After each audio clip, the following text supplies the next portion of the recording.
नमस्कार दोस्तों।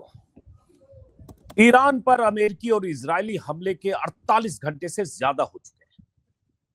ईरान के सुप्रीम लीडर खामेनेई समेत 40 से ज्यादा ईरानी लीडर्स और कमांडर्स अमेरिकी और इजरायली हमले में मारे जा चुके हैं।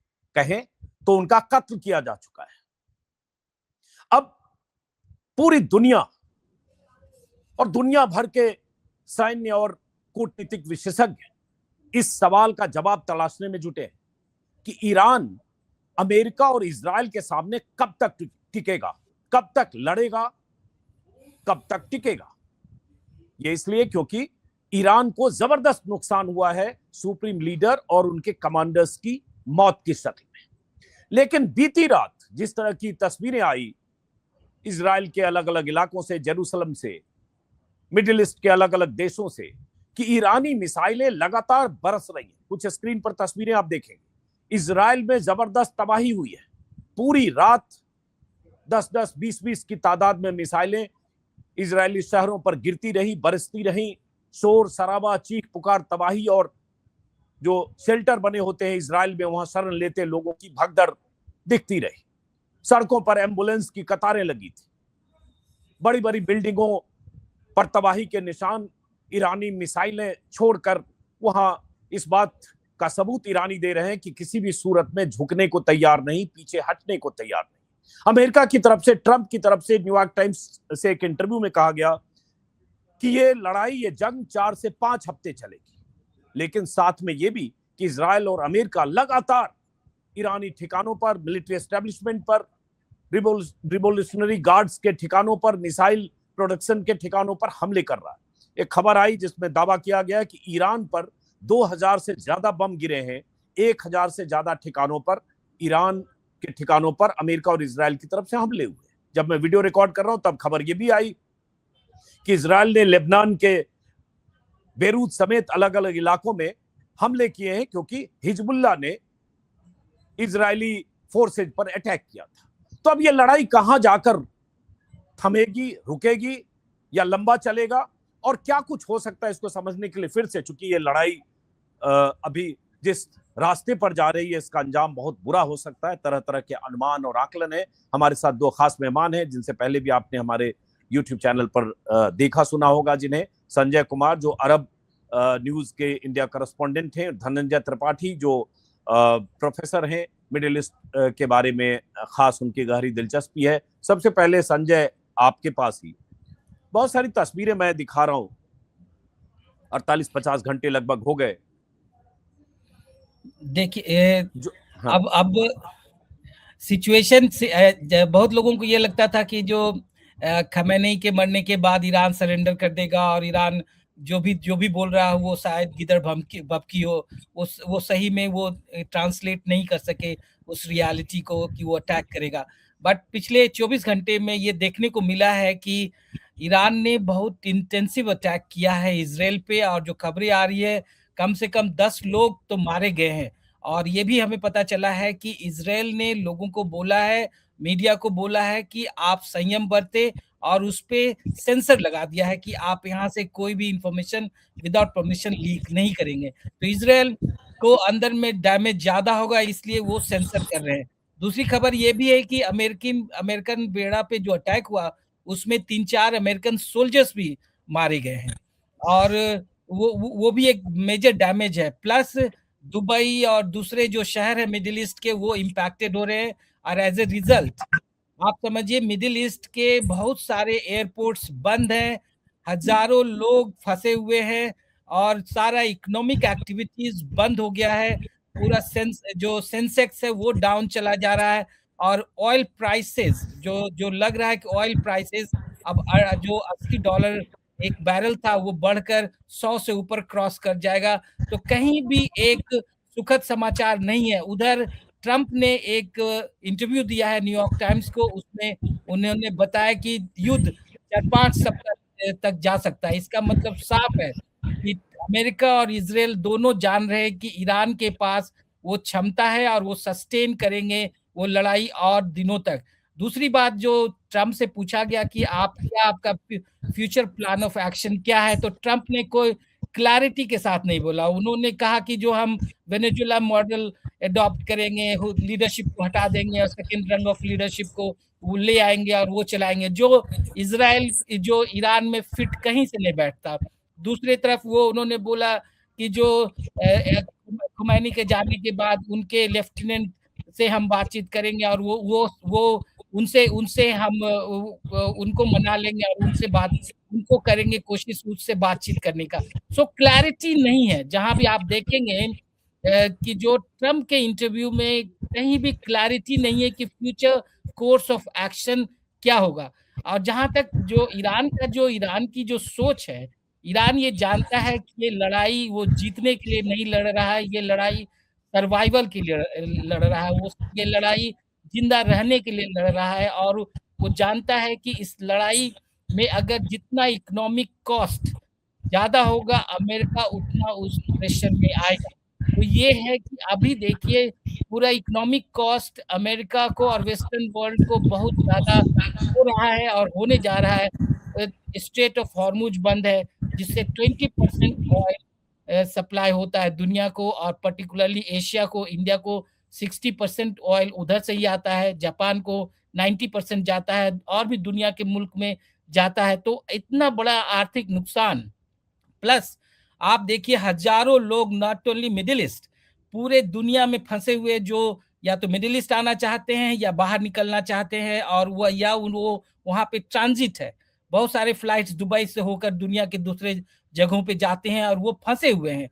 ये भी बहुत बड़ा मेजर कॉस्ट है। सेंसेक्स एक बहुत बड़ा पैरामीटर्स होता है इकोनॉमिक ग्रोथ का, वो भी फंसा हुआ। प्लस दुबई जैसा शहर, दुबई जो इकोनॉमिक ग्रोथ के लिए इकोनॉमिक हब है, जहाँ पे लोग दुनिया से व्यापार करने के लिए आते हैं, अगर वो ठप हो जाए तो कितना कॉस्ट होगा। और उसका केवल कॉस्ट रियल टर्म में नहीं होगा, cost in terms of assessment. लोग सोचेंगे इन फ्यूचर, क्या दुबई सेफ है व्यापार के लिए, क्या दुबई में जाकर हम इन्वेस्टमेंट घर खरीद सकते हैं या व्यापार कर सकते हैं।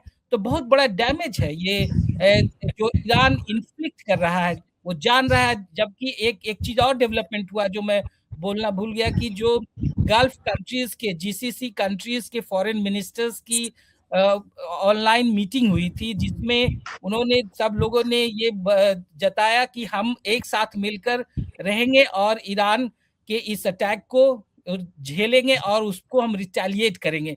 तो एक गोलबंदी उधर से भी है, लेकिन वो क्लैरिटी नहीं है कि क्या गल्फ कंट्रीज ये रिस्क ले सकते हैं कि इजराइल और अमेरिका के साथ खड़े होकर वो ईरान पे अटैक करे।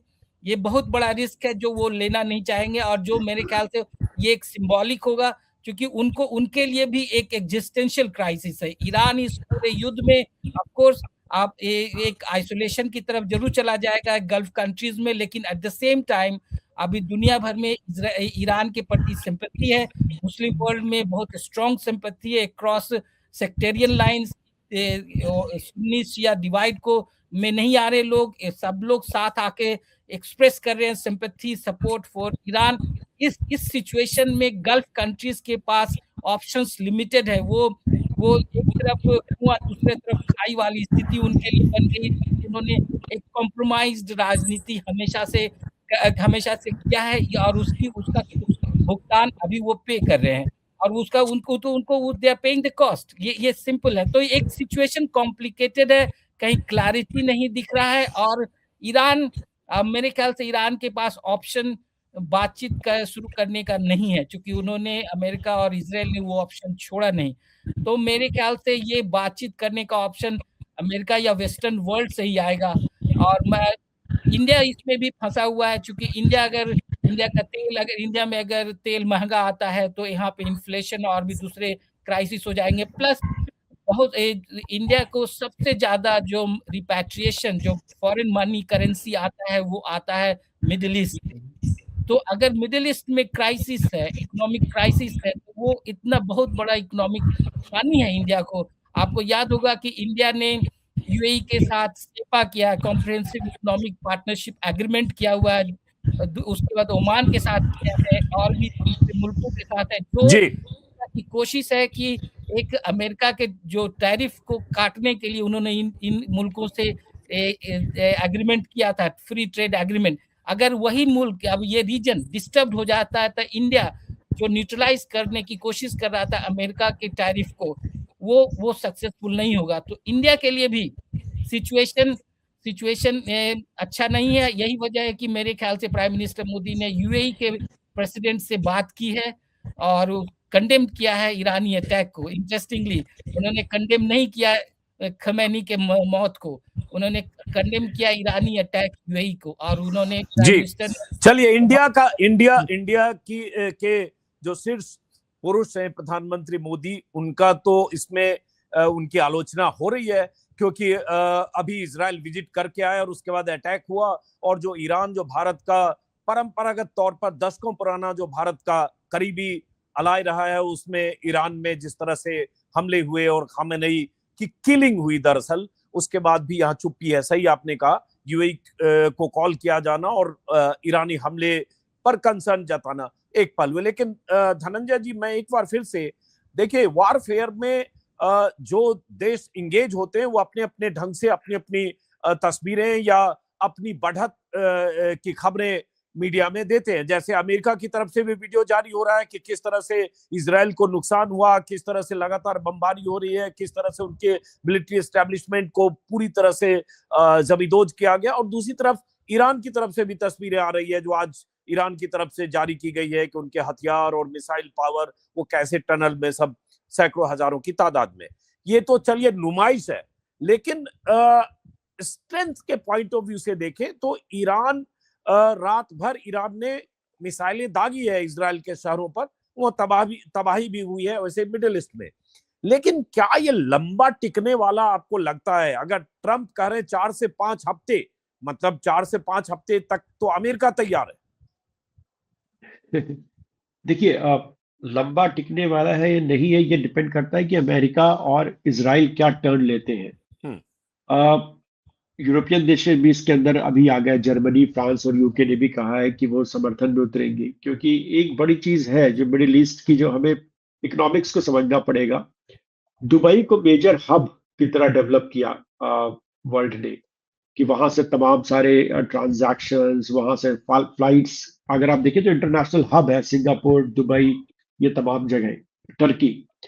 अब जो एयरपोर्ट पे हमला किया ईरान ने वहां पे दुबई में, अगर सैंक्शन ना होता, अगर ये सैंक्शन ईरान के ऊपर ना होता, शायद दुबई की जगह पे ईरान डेवलप होता वो उतना जबरदस्त तरीके से। लेकिन सैंक्शन के चलते नहीं हुआ और उन्होंने बड़े स्ट्रेटेजिकली उनके जो उनका एयरपोर्ट था उसको डिस्ट्रॉय किया। एक मैसेज ये दिया कि आप हमसे बाहर नहीं है, हम जब चाहे आपको इकोनॉमिकली परेशान कर सकते हैं। तो एक बड़ी मैसेजिंग है और इसीलिए जर्मनी, फ्रांस और यूके परेशान है।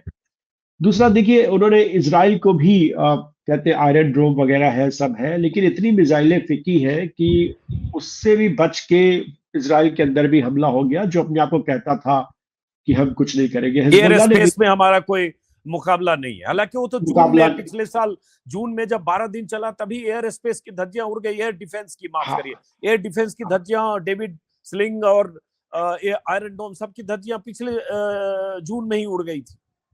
जी, और उसने वहां पर भी अभी तो हताहत भी लोग हुए हैं, तकरीबन 10 तो इजराइल खुद ही बोल रहा है।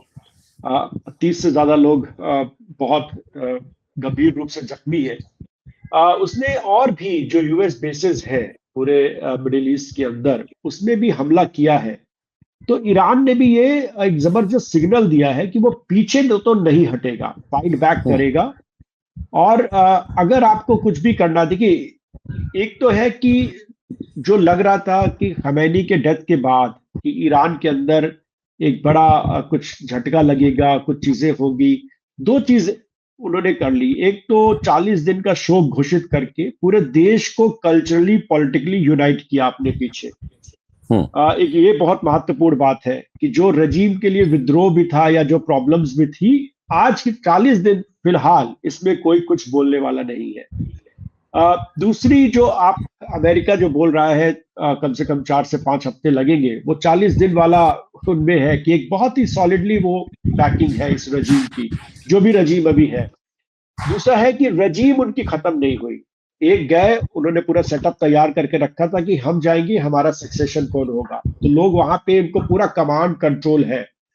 तीसरी चीज है कि ईरान भी इस लड़ाई की तैयारी सालों से कर रहा था, और क्योंकि ईरान इस सालों से इस लड़ाई को तैयारी कर रहा था, उसको पता था कि उसे क्या क्या अटैक करने हैं और कहां कहां पर अमेरिका के जो इंटरेस्ट है उसको वो हानि पहुंचा सकता है मिडिल ईस्ट में, और वही ईरान फिलहाल कर रहा है। तो ये लड़ाई अगर 5-6 हफ्ते भी चल गई, अगर ट्रंप की ही बात मान ली जाए, 6 हफ्ते 7 हफ्ते भी चल गई, तो भी ईरान खासे तौर पर जो अमेरिकन इंटरेस्ट है मिडिल ईस्ट में उसको तबाह कर देगा।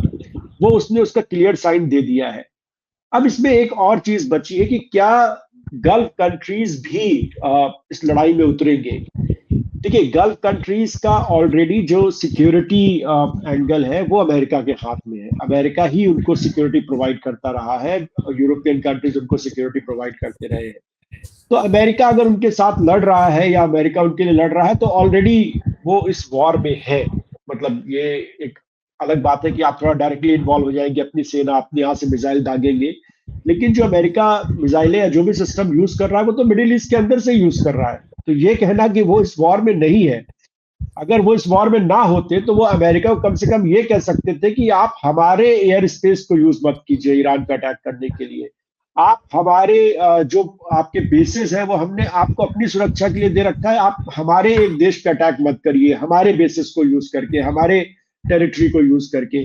तो ये कहना कि वो इस वॉर में नहीं है, मतलब ठीक है, वो एक थ्योरेटिकल लेवल की बात है, लेकिन प्रैक्टिकली तो इस वॉर में इन्वॉल्व है। उनका एयर बिल्कुल, स्पेस इस्तेमाल और हो रहा है, यही ईरान उनकी ने टेरिटरी कहा है। इस्तेमाल हो रही है। ईरान इसी मैसेजिंग के लिए दुबई पर लगातार अटैक कर रहा है, या दोहा से लेकर बहरीन को टारगेट ईरान इसीलिए कर रहा है। कल भी रात भर दुबई में हंगामा हुआ, कई होटल्स, और क्योंकि ईरान की तरफ से कहा जा रहा है कि भाई आपकी लैंड का, आपके कंट्री में, आपकी टेरिटरी में अगर अमेरिकन बेस है और वहां से अगर हमें अटैक किया जा रहा है, दैट मीन्स आप अमेरिका के साथ हैं। सही कह रहे हैं आप। बिल्कुल बिल्कुल। तो ऐसा कहना कि आप थ्योरेटिकली नहीं है, आपने वॉर डिक्लेयर नहीं किया, पर आपकी तो तमाम चीजें इस्तेमाल हो रही है। या तो आप ये कहिए कि आपकी अपनी टेरिटरी पे ही कोई मतलब अधिकार नहीं है, अमेरिका की टेरिटरी है वो, अमेरिका उसको इस्तेमाल कर रहा है। तो बात उन तमाम चीजों पर है। अब सवाल है कि ये वॉर कहां तक जाएगी। देखिए, इसमें बहुत हानि होगी, जान की जो हानि जो हो रही है, लोग मर रहे हैं, इंजर्ड हो रहे हैं, लेकिन इसमें इकोनॉमिक हानि बड़ी जबरदस्त हो रही है।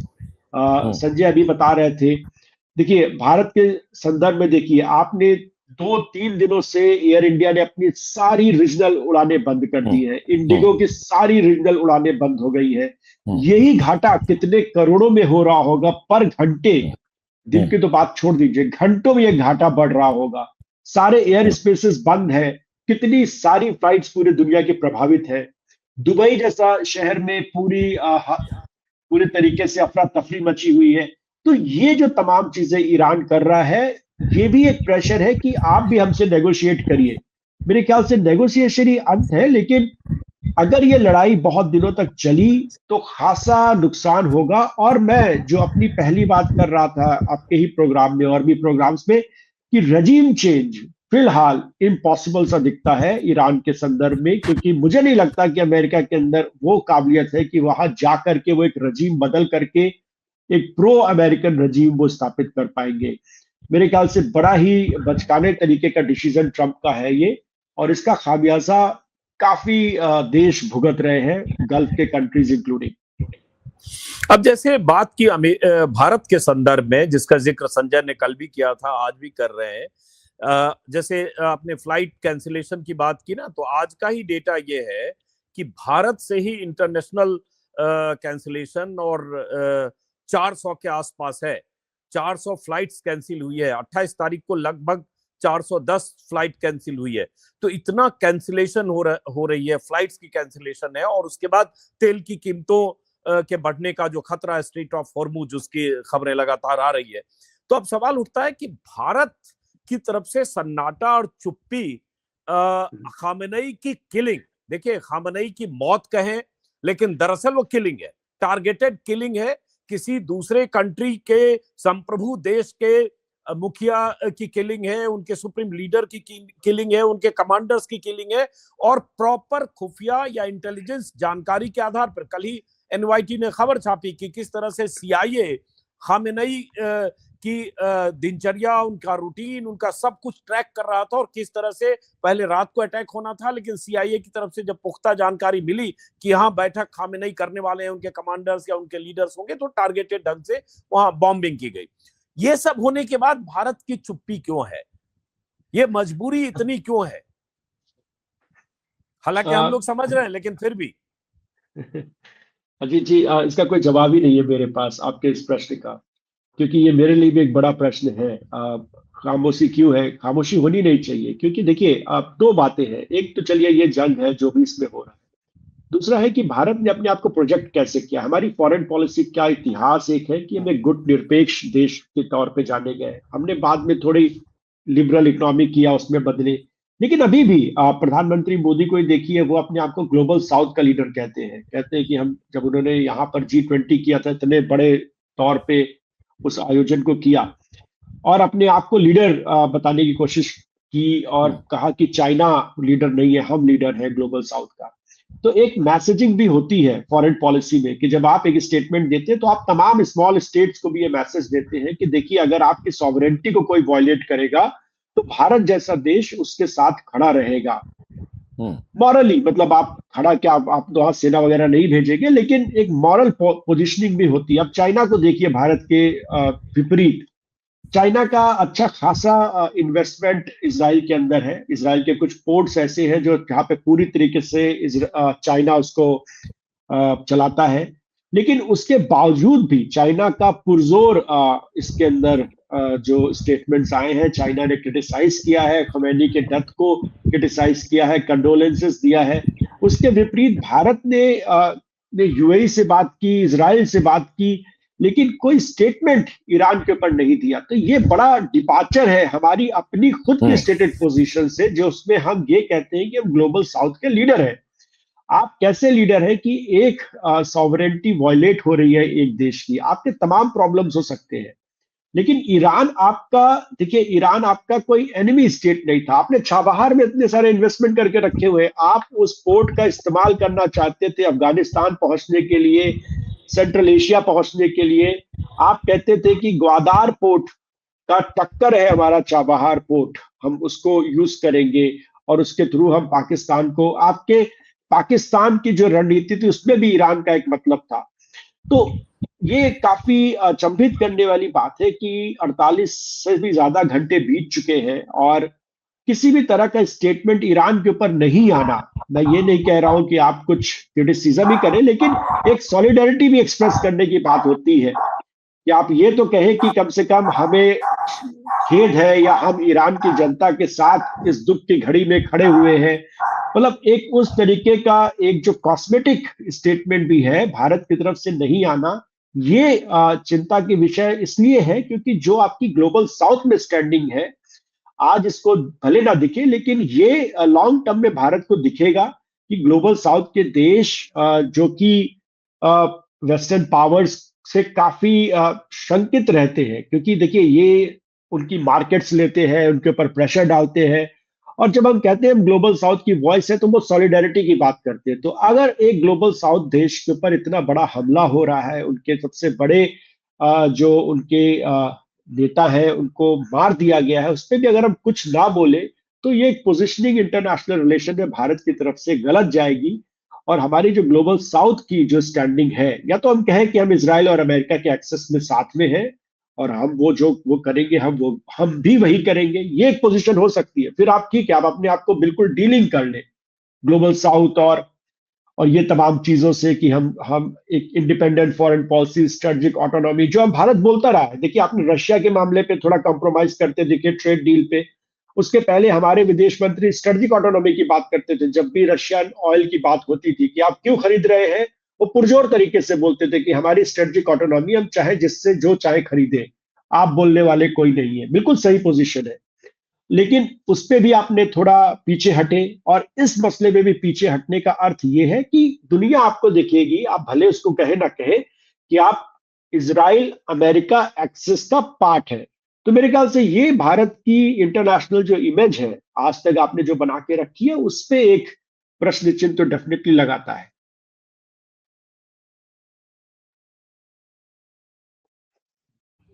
अजी आपका वो बंद है माइक। आपकी हाँ, जिस तरह से ट्रेड डील पर भी, टैरिफ पर भी, रूस से तेल खरीदने को लेकर भी जिस तरह से ट्रंप ने आंखें दिखाई, और ऐसा लग रहा था कि हर ऐलान ट्रंप अमेरिका से कर रहे थे और उसके बाद भारत से उसको फॉलो किया जा रहा था। रस्म अदायगी के तौर पर कभी कभी एमईए की तरफ से कुछ बयान जरूर आया, लेकिन ट्रंप इतनी बार कहते रहे, पाकिस्तान और भारत के बीच वार रुकवाने को लेकर 90 बार से ज्यादा बार बयान दिया, टैरिफ को लेकर तो बहुत कुछ बोला, पर्सनली मोदी को लेकर बोला, हर बार एक बार जरूर कह देते Modi is a great man, but उस बट के साथ उसके बाद भारत का पलीता लगाते रहे, लेकिन कभी चू नहीं किया गया भारत की सत्ता के शीर्ष पर बैठे लोगों की तरफ से। अब सवाल उठता है, जिसका जिक्र आपने पहले भी किया और धनंजय त्रिपाठी ने अब भी किया, कि ये इस वक्त में भारत सरकार के सामने एक कैच 22 सिचुएशन भी हो सकती है।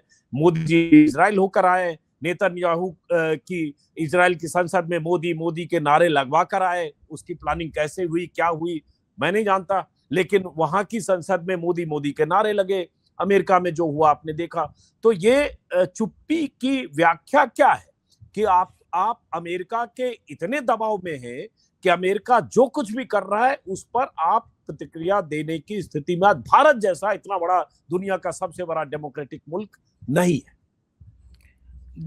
मैं समझ रहा हूँ ना कि देखिए, चुप्पी नहीं है। आप प्राइम मिनिस्टर मोदी ने यूएई के प्रेसिडेंट जायद से कल बात की, उसके बाद नेतन्याहू को फोन किया, तो ये इंडिकेशन साफ है कि वो इसके वेल बीइंग के लिए कंसर्न्ड है, चिंतित कहाँ है कि यूएई को नुकसान ना हो, नेतन्याहू को इजराइल को नुकसान नहीं हो।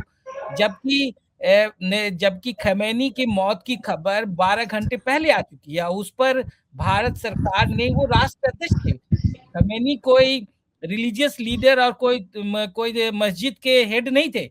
He was the head of the government, head of the country, एक फ्रेंडली कंट्री। ईरान हमेशा कमोबेश ज्यादातर समय ईरान कश्मीर के मसले पर इंडिया के साथ खड़ा रहा है, खड़ा होते दिखा भी है। और ईरान और इंडिया ने अफगानिस्तान में बहुत कोलैबोरेट किए हैं एक साथ। इनका नदर्न अलायंस था जो तालिबान को एक समय काउंटर करता था। एक काफी साठगांठ और काफी कोलैबोरेशन इनका इंटरनेशनल एरिया में रहा है और इंटरनेशनल स्टेबिलिटी को लाने में रहा है। इसके बावजूद आपने एक स्टेटमेंट तक इशू नहीं किया कि वी कंडेम द डेथ और वी आर कंसर्न्ड और वी आर सॉरी कि जो ऐसा हुआ, आपने नहीं बोला। आपने नेतन्याहू को फोन किया, आपने यूएई को फोन किया। दैट मीन्स कि इंडिया को आपने इजराइल का एक सैटेलाइट स्टेट बनाकर छोड़ दिया है। आप इंडिया को आप ऐसा प्रेजेंट कर रहे हैं कि जैसे वो दुनिया के देशों से और दुनिया में जो हो रहा है उसे कोई मतलब नहीं है, हमें इजराइल के वेलबींग को। दैट मीन्स कि आप एक जो इंटरनेशनल ऑर्डर है उसकी चिंता आपको नहीं है कि जो एज ए कंट्री जो यूनाइटेड नेशन की स्थापना में जो मेजर रोल प्ले किया हो, उस हिसाब से भी इंडिया को एक स्टैंड लेना चाहिए था कि जो युद्ध है वो इंटरनेशनल ऑर्डर के खिलाफ है, यूनाइटेड नेशन के ऑर्डर के खिलाफ है, ये इलीगल है और ऐसा युद्ध नहीं होना चाहिए। एक प्रिंसिपल स्टैंड इंडिया ले सकता था। दूसरा प्रिंसिपल स्टैंड ये हो सकता था कि जो किलिंग हुआ खमेनी का, वो उस पे आपने एक स्टैंड नहीं लिया। आपने इस क्योस को और जारी रख के इसमें कंट्रीब्यूट किया है। तो इंडिया इज ए कोलैबोरेटर। हम कहे कि वो चुप्पी है, मैं ये नहीं मानता कि इंडिया चुप्पी साधे हुए। इंडिया चुप्पी नहीं है, सही। चुप्पी मतलब ईरान में जो हुआ उसको लेकर चुप्पी। भाई प्रधानमंत्री मोदी होके आए इजराइल अभी। जब इजराइल वार की तैयारी कर रहा था तब प्रधानमंत्री मोदी नेतन्याहू के साथ लंच डिनर करके आए, वहां मोदी के नारे लगवा के। तो इसलिए चुप्पी मतलब कि ईरान में हुई किलिंग सुप्रीम लीडर की, सही आपने कहा, किसी मस्जिद के मुल्ला नहीं थे, हेड ऑफ स्टेट थे, और उनकी पूरी उनके कमांडर्स, उनके लीडर, सबको टारगेटेड ढंग से किलिंग की उस पर। हाँ, अब ईरान ने इस वॉर को शुरू करने में कहीं से प्रोवोक नहीं किया। ईरान ऑन द कॉन्ट्रेरी वो वार्तालाप कर रहा था अमेरिका से और ओमान उसमें मेडिएट कर रहा था। अमेरिका ने इस वार्तालाप को एक एक्सक्यूज की तरह लिया और ये समय को केवल काटने का काम किया और अपनी युद्ध की तैयारी में लगा रहा। और उसकी वार्तालाप एक धोखा था। और जो एक दुनिया का नंबर 1 कंट्री, पावरफुल कंट्री ने संधि को एक धोखे की तरह इस्तेमाल किया। जो भी इंडिया को बोलना चाहिए कि जो इंटरनेशनल ट्रस्ट कैसे टूटा है इस युद्ध के वजह से, कैसे एक डेमोक्रेटिक दुनिया का one of the powerful democracies ने कैसे एक ट्रस्ट तोड़ा है, एक विश्वास तोड़ा है, नॉट ओनली ईरान का बल्कि अंतर्राष्ट्रीय जगत का। जब आप वार्तालाप कर रहे हैं उस समय आप युद्ध में जा रहे हैं, तो ये सब इंडिया का स्टैंड लेना चाहिए था। मैं मानता हूँ कि इंडिया एक्टिवली कोलैबोरेट कर रहा है वॉर में। आप देखिए जब गाजा पे इजराइल अटैक कर रहा था, इंडिया यहाँ से अदानी के फैक्ट्री से ड्रोन बेच रहा था, इंडिया यहाँ से अपने वर्कर्स को सप्लाई कर रहा था पैलेस्टीनियन को रिप्लेस करने के लिए। तो आप you are not a bystander, आप एक खड़े नहीं है कहीं पे, आप एक्टिवली प्रमोट कर रहे हैं, एक्टिवली कोलैबोरेट कर रहे हैं इस वॉर को, इस किलिंग को, इस जेनोसाइड में। और स्टिल मैं मानता हूं कि इंडिया जो इसमें बोलने की बात नहीं, इंडिया साफ है, इस अपनी हरकतों से साफ है कि इस वॉर में एक्टिव कोलैबोरेटर है, bye it's silence, bye it's activities दोनों। अब अगर इंडिया जैसा देश स्टैंड नहीं ले पाता है तो ये बहुत सारे देशों के लिए डेमोरलाइजिंग थिंग होगा। आप अपनी स्टैंडिंग इंटरनेशनल ऑर्डर में कम कर रहे हो, आप अपने इतिहास के साथ मजाक कर रहे हो, आप अपने नैतिक जो मोरल पावर होता है इंडिया का रहा है आज तक इंटरनेशनल जगत में, उसके साथ कंप्रोमाइज कर रहे हो। तो प्राइम मिनिस्टर मोदी इंडिया के जो सेल्फ रेस्पेक्ट है उसके साथ वो खिलवाड़ कर रहे हैं। अपनी आइडियोलॉजिकल पोजीशनिंग के लिए, अपनी आइडियोलॉजिकल जो उनका स्टैंड है उसको सर्व करने के लिए इंडिया के सेल्फ रेस्पेक्ट के साथ वो कॉम्प्रोमाइज कर रहे हैं।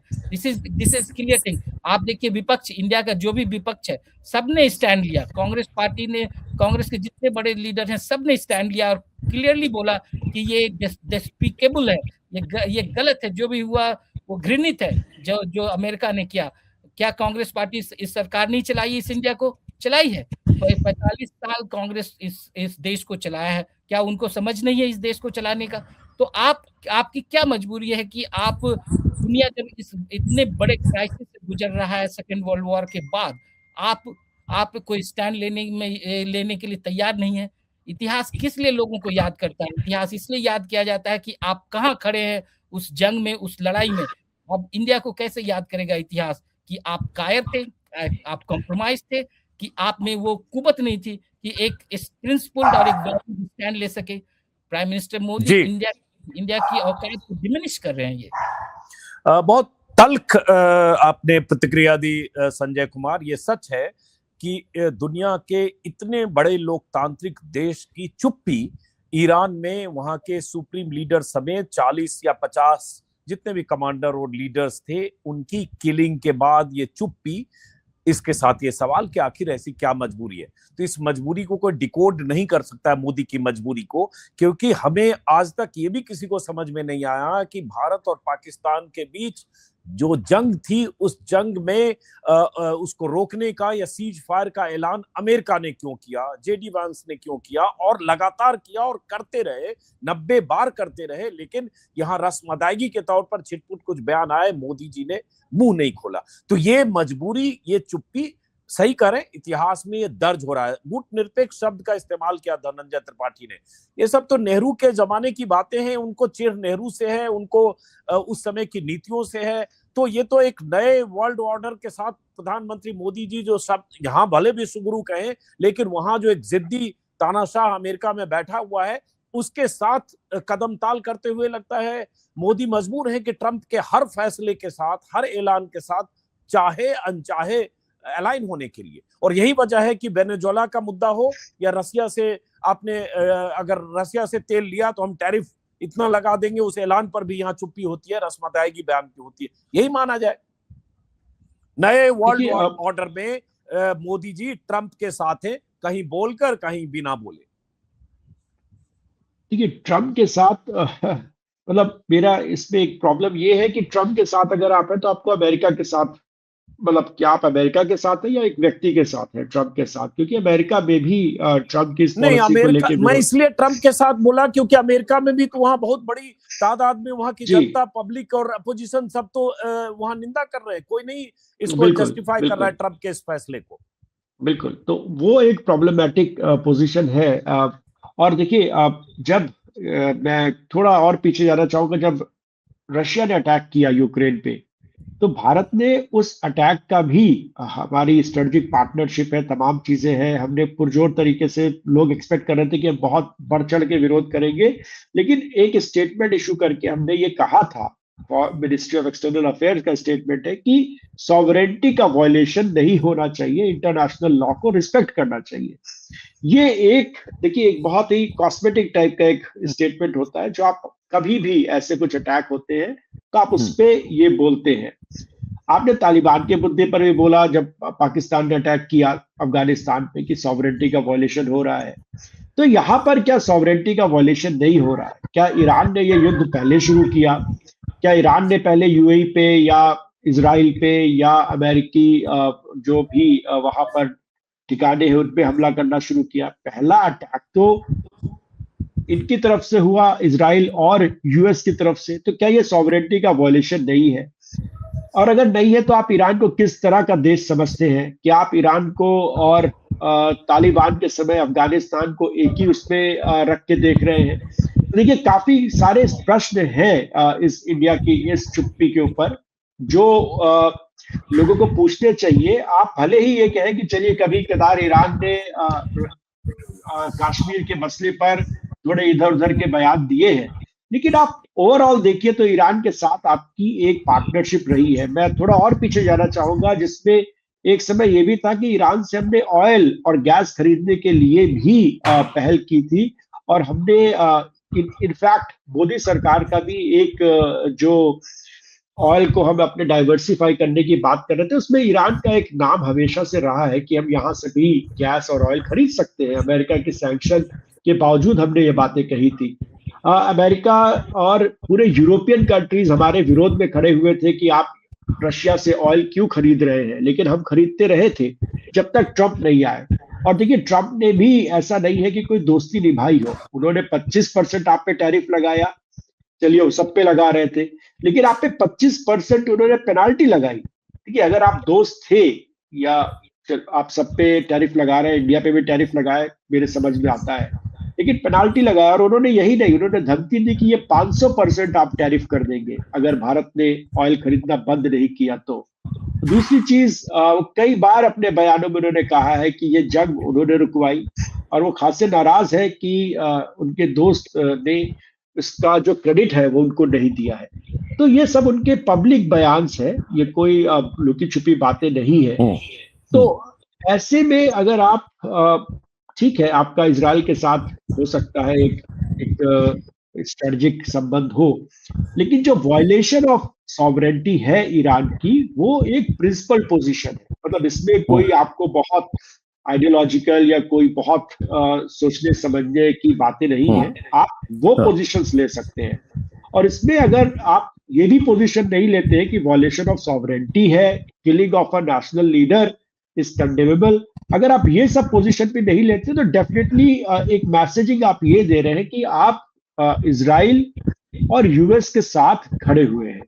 तो ठीक है, मेरा ये भी मानना है कि अगर आप खड़े हुए तो कम से कम वही खुल के बोले कि we stand with American and Israeli at this moment. कम से कम एक क्लैरिटी फॉरेन पॉलिसी में हो, क्योंकि ये कुछ भी अगर आप क्लैरिटी नहीं ले रहे हैं तो इससे आपकी जो इंटरनेशनल इमेज है उस पर काफी प्रभाव पड़ेगा।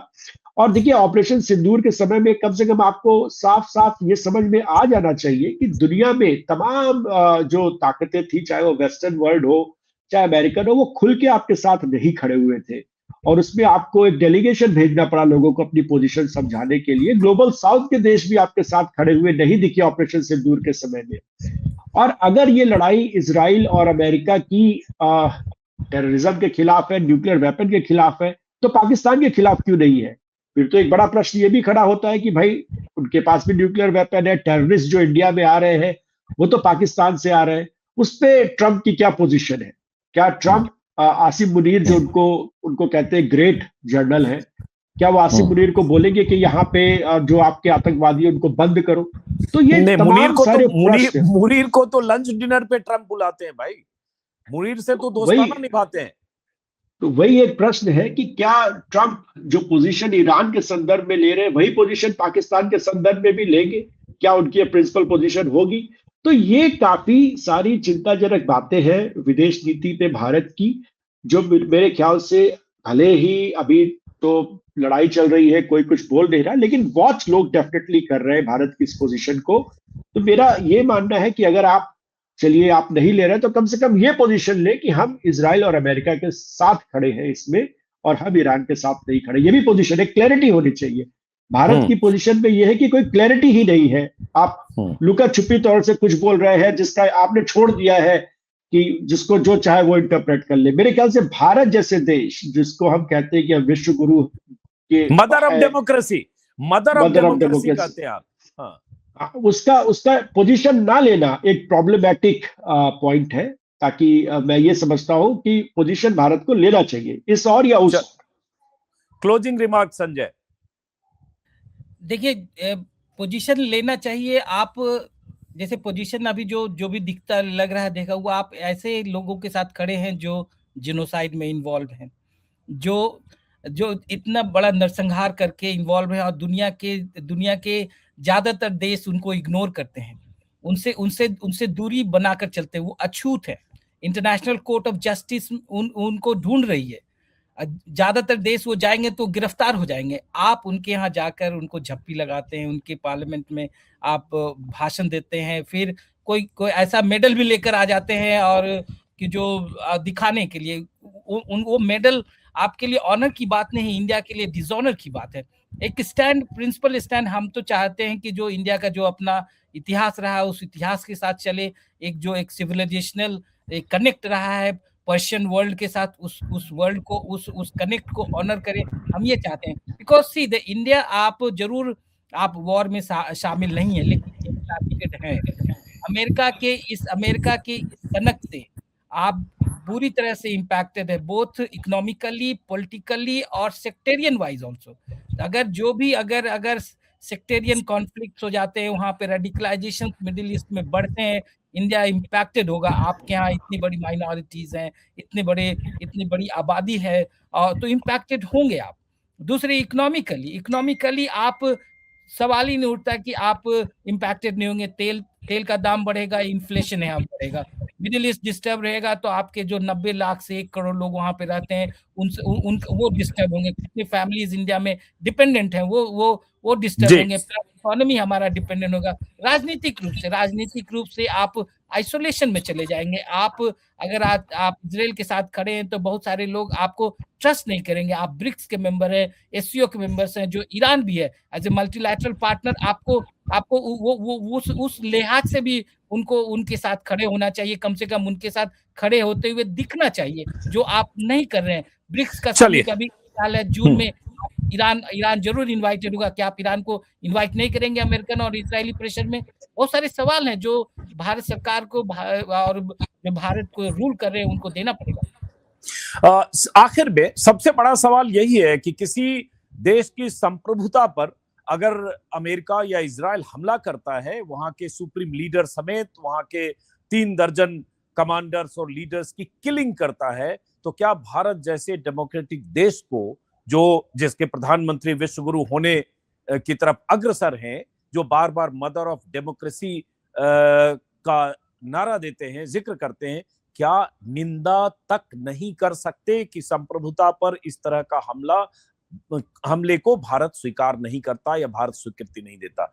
ये चुप्पी बहुत सारे सवाल खड़े करती है, और उस संदर्भ में भी कि भारत और ईरान का दशकों पुराना किस तरह का रिश्ता रहा है। लेकिन चलिए नजर रखेंगे, ये लगातार चूंकि घटनाएं, उस तरह से जंग की स्थितियां, वहां की तस्वीरें लगातार आ रही है इन दोनों मेहमानों से, और बाकी ऐसे जो एक्सपर्ट हैं उनसे बातचीत करते रहेंगे। फिलहाल आप दोनों का बहुत बहुत शुक्रिया, संजय जी और धनंजय त्रिपाठी।